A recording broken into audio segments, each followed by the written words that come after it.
Okay, 3, 2, 1, action. All right, this is gonna be my quick recording of my first experience with Blender 2.8. So you can see here I have Blender 2.79b. This is the Blender that I've been using for maybe 7 years, the last 7 years. Since I first started to learn Blender, it was Blender 2.5, and it was a big thing. In the past, I've been using Maya mostly, and then I switched to Houdini, and I learned a lot more about nodes, and then I switched to Blender, and yeah, Blender is really interesting. 2.5x, I remember it was the first version of Blender that I learned, and then now up to Blender 2.79, and then Blender developer is still working on Blender 2.8, and it is still alpha. You can see here it's not even beta, and it's already pretty powerful. And I'm using MacBook Pro. I'm using Mac OS for this is Mac OS Mojave beta, and yeah, it's a pretty good system at the moment. Blender 2.8 has a lot of different things, like a lot of new things, and mm, I guess they might as well call it Blender 3 actually, because interface has been revamped and they're still working on it. A lot of things might change, but it's really interesting environment to work with. So yeah, let's get started. You can see here you have the normal default camera, default cube, and default lamp. This is the default 3D environment that you might see. This is actually, we call it layout. In the Blender 2.79, you have this layout, and by default, it actually comes with a lot of different layout, like animation, compositing, default. Default is of course what you are seeing here, but you can switch to animations. So this is if you want to work with a graph editor, etc., and a lot of other things. I made my own, like this is for spectral node, UV editing. There's a lot. So back to default. We are just gonna focusing on the default for now. In Blender 2.8, seems slightly different. You have general.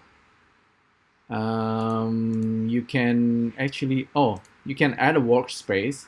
So the workspace allow you to generate a different layout. So now you can switch to this. This is of course the animation layout. We can switch back to general using the tab. That's actually really handy. I really like that. So let's have a look at the 3D view. The way you kind of move around in 3D viewport is still the same, more or less. So middle click, middle mouse click and drag. It's for orbiting. Same here.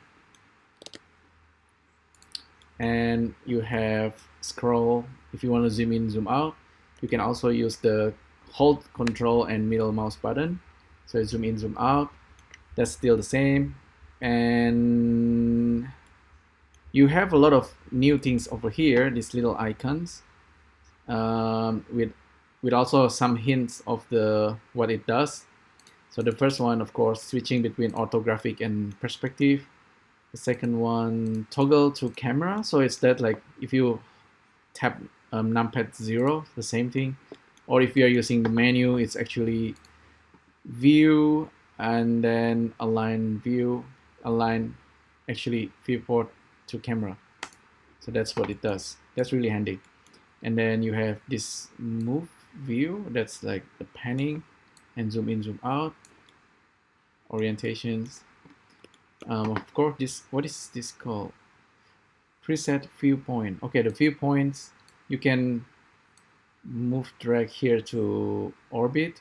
You can also click here, like go to the top very quickly and go to the front, things like that. That's really handy. You just look at it and I can, okay.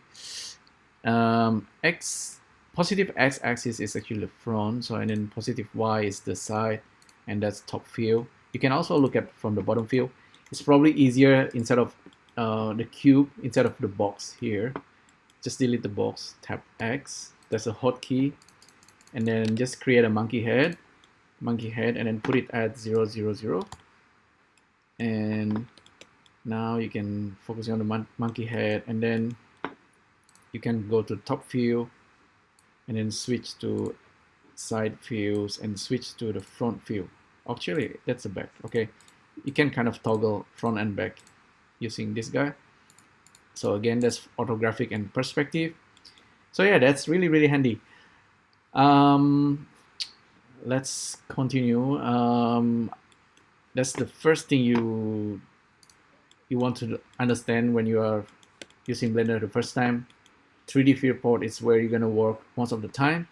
There's of course this timeline panel, and there's all this. There's a property panel, and then this outliner.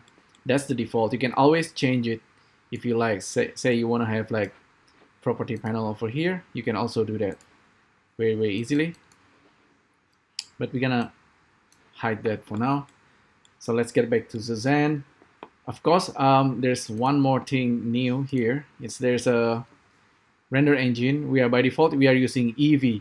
Eevee is like a real-time viewport preview. It's like a nice viewport 3D viewport viewer instead of OpenGL. OpenGL is like basics where you want to probably work most of the time, but Eevee will give you a really nice render if you create some light, for example. So at the moment there's nothing much. We can try making a couple of Suzanne head. There is nothing much changing here until we switch to maybe material. Is it material viewer? No. We can switch to this mode. Okay, this one will give you the preview of the lamp, so that's nice. We can of course change the color of the lamp if you like. It's a bit bluish, this one, and a bit yellowish. So we have monkey head, and then we can switch to this mode, and then tap spacebar, make it smooth. That's really neat. So that's really fun and dandy. You can see here on the 3D viewport, it's already looking pretty nice. Yeah, I quite like that. What do you think? So we can also add materials. Let's say instead of the default materials, we can assign a material there. For this Suzanne, maybe a little bit metallic. This guy, just leave it like plasticky with a different color. Just more like a diffuse, doesn't have any kind of shininess. I'm gonna reduce the roughness. That's a bit more like plastic. This one a bit more like metal. With the metal, we can make it more specular or less. So that's kind of nice. Really smooth metal. And this guy can be slightly different also. Maybe just diffuse. With subsurf, that's gonna look quite nice. All right, we can even make it like glass or plastic. But yeah, what else can we do now? So we kind of get used to the Eevee viewport. We're not gonna spend time on the animation yet, but you can easily do animation if you never touch Blender. You select this head and then you keyframe it. You tap I on this location, and then maybe you're gonna move Suzanne up a little bit. Tap I again, and you have that animations. Really easy, really simple, and you have this dope shit also here. Really cool. Everything real time. So even like the shadow is all real time and nice. Very cool. I love that a lot. And 3D cursor, what is this 3D cursor and why is it selecting is actually right mouse button instead of left mouse? Because this 3D cursor is where you're gonna place the 3D objects. It takes some time if you've been using other package where left click is actually a select. You can still select using left click. I think if you use maybe box select. Currently I think A doesn't. So A is select all. Option A is this select. So that's new. That's a new shortcut. So let me think what else to talk about. global, local, that's for orientation, and then this one object mode, edit object and edit mode. So of course we can go to edit mode, etc. Sculpt mode, not gonna do that for now. Transform, grab. Okay, we have this shelf and we have this. Okay, that's really cool way to also kind of make the shelf smaller. That's new. Select border. So you can select using left mouse button if you like. If you're in this mode, and then Alt A, deselect. So you can select this way, I guess. But normally you want to use right click anyways, and then you do the grab, rotate, transform, scale. Maybe there's a scale, cage, that's new. I don't see the cage. Let's create a bunch of donuts and just place it over here. Duplicate it a couple of times. We can try changing the shading using matcap. Okay, this is actually quite nice. This is a nice mode to work with. Change this and then make it like a random value. That's really nice. This all new. So we can randomize this guy if you like. Randomize, transform. Where's the option?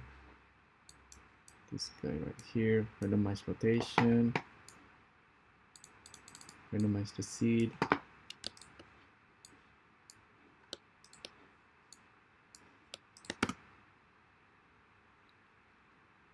So randomize transform. That's nice. Very nice.